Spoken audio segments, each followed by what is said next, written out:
Kitab Imamat adalah kitab ketiga dalam Alkitab dan disusun tepat setelah eksodus bangsa Israel dari perbudakan ketika Allah membawa mereka menuju kaki Gunung Sinai dan mengundang mereka ke dalam sebuah hubungan perjanjian.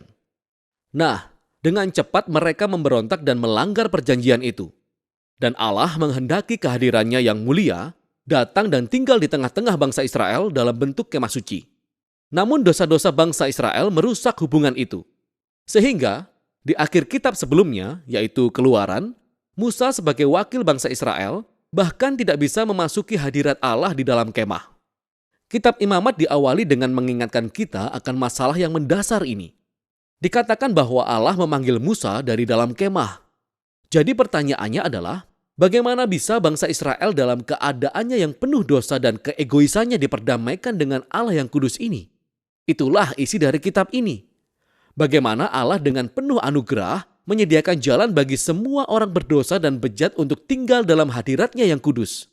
Nah, mari kita berhenti sejenak dan menyelidiki konsep penting ini bahwa Allah itu kudus. Hal ini sangat penting untuk memahami kitab ini. Kata kudus berarti dipisahkan atau unik. Dan dalam Alkitab, Allah terpisah dari segala sesuatu karena perannya yang unik sebagai pencipta segalanya. Penulis kehidupan itu sendiri. Jadi, jika Allah itu kudus, ruang di sekitar Allah pun kudus. Penuh dengan kebaikannya, kehidupan, kemurnian, dan keadilannya. Jadi jika bangsa Israel yang lalim dan berdosa ingin tinggal dalam hadirat Allah yang kudus, mereka pun perlu menjadi kudus. Dosa mereka harus diselesaikan. Itulah isi kitab Imamat. Nah, kitab ini memiliki desain simetris yang luar biasa. Kitab ini menggali 3 cara utama yang Allah lakukan bagi bangsa Israel untuk hidup dalam hadiratnya. Bagian luar adalah penjelasan upacara ritual yang harus dilaksanakan bangsa Israel dalam hadirat Allah yang kudus. Bagian berikutnya berfokus pada peran para imam Israel sebagai mediator antara Allah dan bangsa Israel. Dan di dalamnya terdapat 2 bagian yang serupa yang berfokus pada kemurnian bangsa Israel. Dan tepat bagian tengah kitab ada sebuah ritual kunci, yaitu hari pendamaian yang menyatukan seluruh kitab ini. Kitab ini ditutup dengan sebuah bagian pendek di mana Musa mengajak bangsa Israel untuk tetap setia pada perjanjian ini. Nah, mari kita menelusuri kitab ini. Bagian pertama membahas 5 jenis utama pengorbanan ritual yang harus dilakukan oleh bangsa Israel. 2 di antaranya adalah cara di Israel untuk mengungkapkan rasa syukur mereka kepada Allah dengan cara mengembalikan kepada Allah tanda simbolis karena Allah yang terlebih dahulu mengampuni mereka. 3 ritual korban lainnya adalah cara yang berbeda sebagai ungkapan penyesalan terhadap Allah. Jadi di Israel, saya akan mempersembahkan darah hewan sembari mengakui bahwa dosa mereka telah menciptakan lebih banyak kejahatan dan kematian dalam dunia Allah yang baik. Akan tetapi, alih-alih menghancurkan orang ini, Allah tentu saja ingin mengampuni mereka. Sehingga secara simbolis, hewan ini mati menggantikan tempat dan mendamaikan mereka, yang artinya menutupi dosa mereka. Melalui ritual-ritual ini, bangsa Israel senantiasa diingatkan akan kasih karunia Allah, tapi juga akan keadilannya dan betapa seriusnya kejahatan mereka, serta konsekuensi-konsekuensinya. Serangkaian ritual yang kedua memaparkan 7 perayaan tahunan bangsa Israel. Dan setiap perayaan tersebut menceritakan kembali sebagian berbeda dari kisah tentang bagaimana Allah menebus mereka dari perbudakan di Mesir dan membawa mereka melalui padang gurun dalam perjalanan menuju ke tanah perjanjian. Dan dengan merayakan perayaan-perayaan ini secara rutin, bangsa Israel akan mengingat siapa mereka sebelumnya dan siapa sejatinya Allah bagi mereka. Nah, sekarang bagian tentang para imam Israel. Ada Harun dan anak-anaknya yang pertama kali ditahbiskan untuk masuk hadirat Allah mewakili bangsa Israel. Dan di bagian ini, kita menemukan kualifikasi untuk menjadi seorang imam. Para imam dituntut untuk memiliki level integritas moral tertinggi dan melakukan ritual pengudusan karena mereka mewakili umat Israel di hadapan Allah. Juga mewakili Allah bagi manusia. Sekarang kita paham mengapa kekudusan para imam itu sangat penting. Kembali ke bagian pertama, tepat setelah keluarga Harun ditahbiskan, 2 orang anaknya berjalan dengan santainya tepat menuju hadirat Allah dan dengan terang-terangan melanggar aturan yang ditetapkan.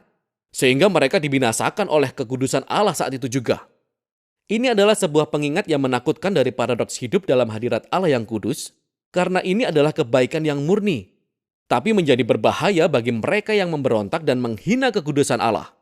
Karena itu sangat penting bahwa para imam Israel menjadi kudus, dan semua orang Israel juga menjadi kudus. Inilah yang akan dibahas pada bagian berikutnya. Pasal 11-15 adalah tentang ritual kemurnian yang dituntut dari semua umat Israel. Dan pasal 18-20 tentang kemurnian moral bangsa Israel. Inilah yang ada di balik semua bahasa kemurnian dan kenajisan. Karena Allah adalah kudus dan Dia terpisah, maka umat Israel sendiri perlu berada dalam keadaan kudus. Ketika mereka masuk ke dalam hadirat-Nya, inilah yang disebut menjadi bersih atau murni. Hadirat Allah tidak bisa dijangkau oleh siapa saja yang tidak dalam keadaan kudus. Dan inilah yang disebut menjadi tidak bersih atau cemar. Di Israel, kita bisa menjadi najis hanya dengan beberapa cara. Melalui kontak dengan cairan tubuh, terkena penyakit kulit, dengan menyentuh jamur, atau menyentuh bangkai. Nah, bagi umat Israel, ini semua berkaitan dengan kematian, kehilangan nyawa, yang membawa kita pada simbol inti dari semua konsep ini. Kita menjadi najis ketika kita terkontaminasi dengan menyentuh kematian. Bisa dikatakan demikian. Dan kematian bertolak belakang dengan kekudusan Allah. Karena esensi Allah adalah kehidupan. Inilah kunci sesungguhnya. Sekedar menjadi najis tidaklah berdosa atau salah. Menyentuh hal-hal tersebut adalah bagian yang normal dalam kehidupan sehari-hari. Dan kecemaran adalah keadaan sementara. Ini hanya berlangsung seminggu atau 2 minggu kemudian selesai. Apa yang salah atau berdosa adalah masuk ke dalam hadirat Allah dengan santai sambil membawa simbol-simbol kematian dan kecemaran ini dalam diri kita. Jadi jangan lakukan itu.